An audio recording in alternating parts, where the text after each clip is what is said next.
We now move on to an industry which is one of the major sources of revenue in the UAE, the oil industry. In fact, its importance can be highlighted by the alias that it has received, the Black Gold.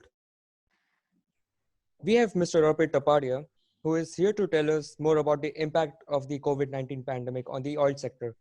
Mr. Arpit is a management professional with over 12 years of experience in industries such as oil and gas, renewables, manufacturing, etc.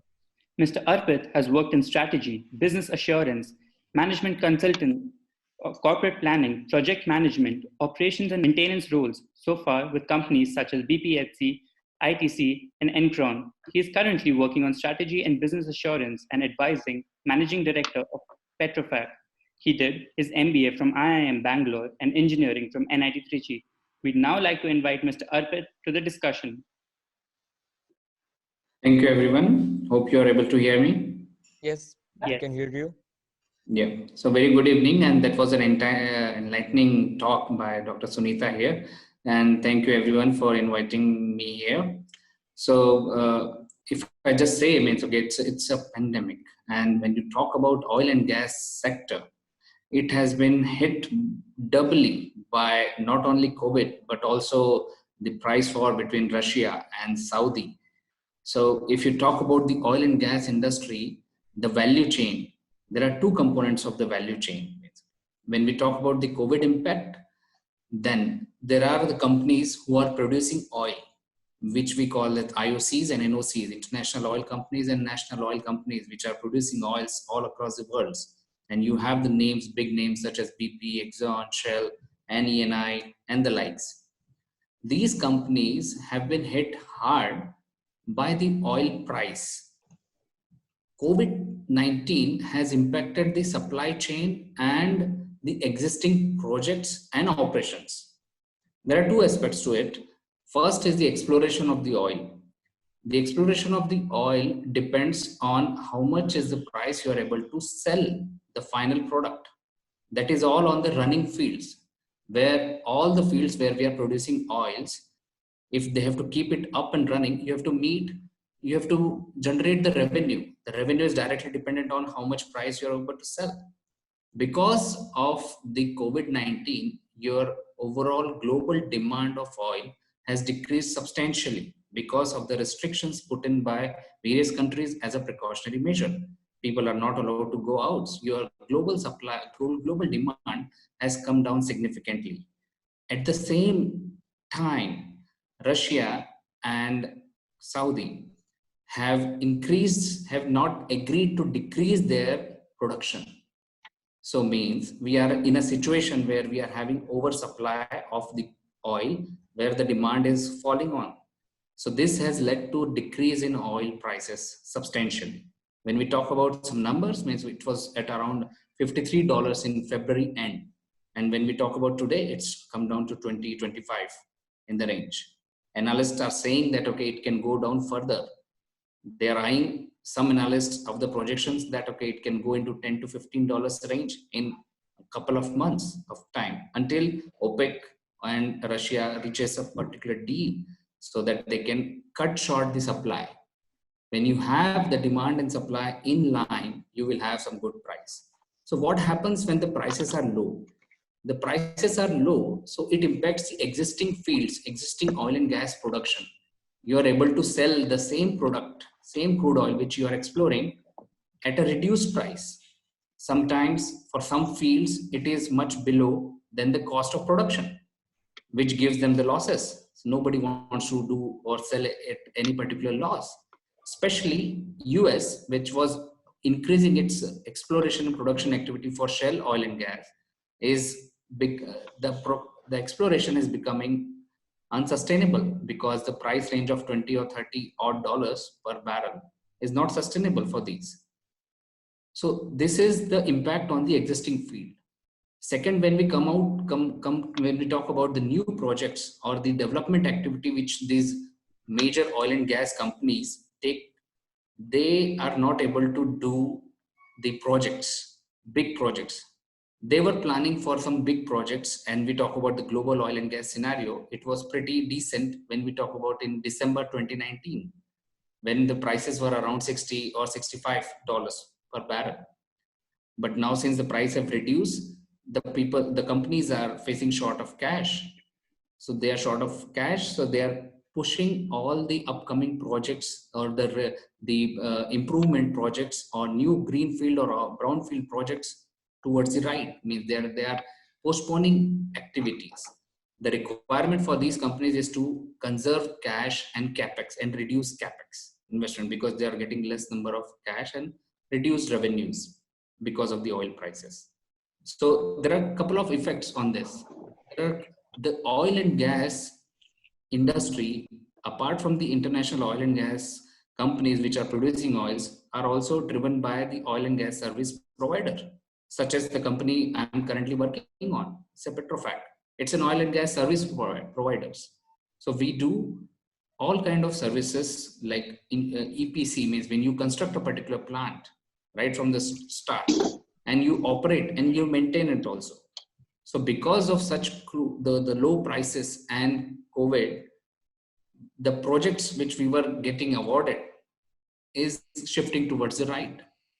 The oil and gas service providers are struggling in a day more than the IOCs and NOCs, because the projects they are expecting or they were working on are shifting towards the right, and they are finding very hard to keep up the business operations and business continuity measures because of the cash constraints, working capital constraints, and increased cost. The COVID has led to multiple problems. You have reduced supply chain. These new projects, when we talk about, depends largely on how you can move your critical equipments through logistics and supply chain, and how you can have the manpower building up the plants and activities for the IOCs and NOCs. Both have significantly affected because of the COVID situations. You have restricted people movement. So we have reduced number of people at site. People who are at site, they got stuck at site because of various conditions or restrictions put in force by governments.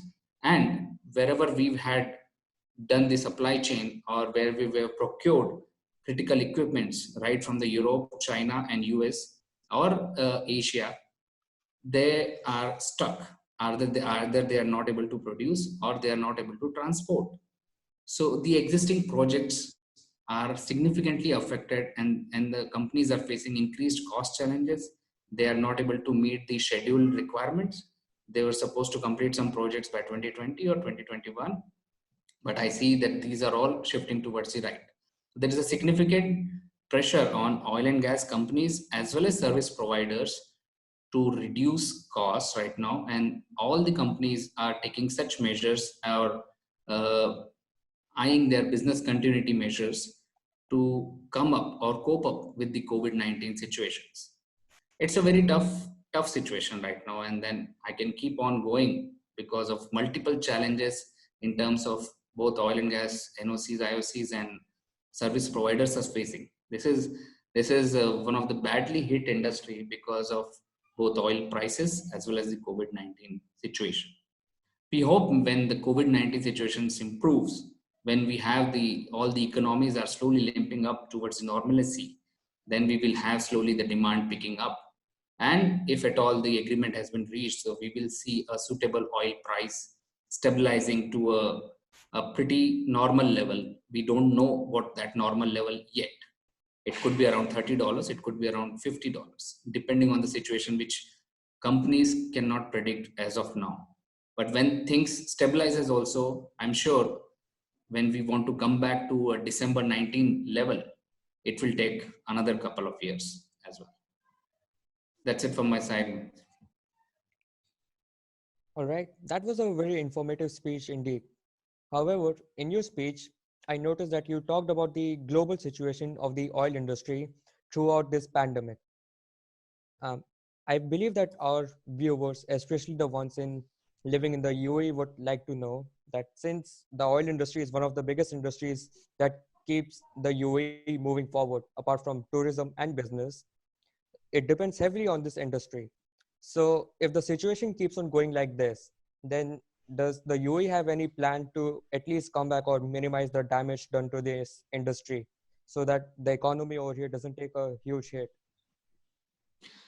So it's a good question. Means okay, but see, as far as the UAE is concerned, I would say it is hurting more badly rather than the oil price, but on the tourism because of the COVID-19. It has got huge dependency on multiple sectors. The impact has not only on the airlines industry, it has got the tourism industry and every other related industry is affected because of that. As far as the oil is concerned, UAE is one of the cheaper places where the cost of production of oil is low. So they are able to sustain current oil prices. And they are usually a follower. I mean, they follow certain prices and the production mechanism set by the Saudi. So to sustain the same level of revenue, I'm sure it is hurting because the price is less, but the impact is not really on the production as such. They've also not decreased the production. But what it will impact in future years, that some of the key critical projects which were of strategic importance to UAE will get shifted towards the right. Some of the development they were planning in 2020 and 2021 on expanding their production or increasing the production by certain barrels, that I would suggest okay that they have to take a strategic decision whether to keep that particular project on or shift it towards the right, because it involves a high capex, which involves another sudden investment which they might not have considered because of this sudden impact of COVID. Another question that we got from one of our viewers some time ago when we were writing the script was that, as you may know, it's a common belief that renewable energy is the future and the entire world is going to shift towards that. So, in this near future, how do you say the oil industry would keep up, or would it be one of those industries that would just die as a relic in the past? See, I've worked in renewables as well, and I'm working in oil and gas as well. It means I don't see oil is dying as soon as what it is perceived. Of course, the world needs to move on the renewables energy with all the possible reasons, and it's good. But I don't see oil is dying in next 20 odd years. Oil is going to be one of the same industry. It will be one of the sought after industry until something radical comes in and which drives the whole world changes. But as far as the renewables are concerned, means so slowly oil and gas companies, IOCs, NOCs, even some service providers are shifting towards the uh, green or renewable energy domains. They're doing this energy transition. What I say is that okay, they want to reduce their dependency on the oil and gas sector as such and move towards the renewables energy. And for the record, means okay, most of the IOCs and NOCs in the oil and gas sector have already invested heavily on the renewables projects as well. But on the renewables, if I would say, currently the renewables cost of producing renewable energy is still high. I'm saying the cost also is high and the revenue you're generating from those energy are still at low. They are not as lucrative as oil and gas industry, which you are getting so much of revenue from. When say suppose the majority of the renewables energy is coming from the wind energy, the terms and the rates at which you are able to sell to governments or any particular grid are still very low, while the cost of producing the wind energy is still high.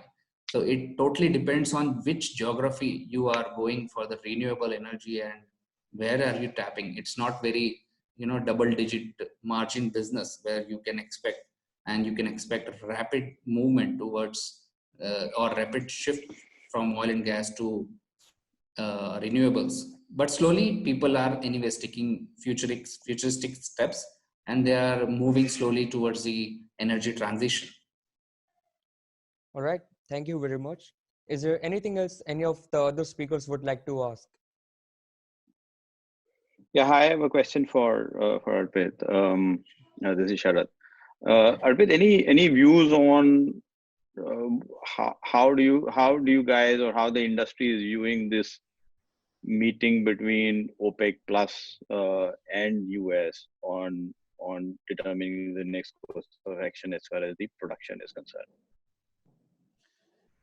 As far as the analysts are concerned, Sharad, means okay, they are not expecting a particular deal which is reaching imminently, or the meeting is keep getting postponed in a couple of days, which was supposed to happen day before yesterday.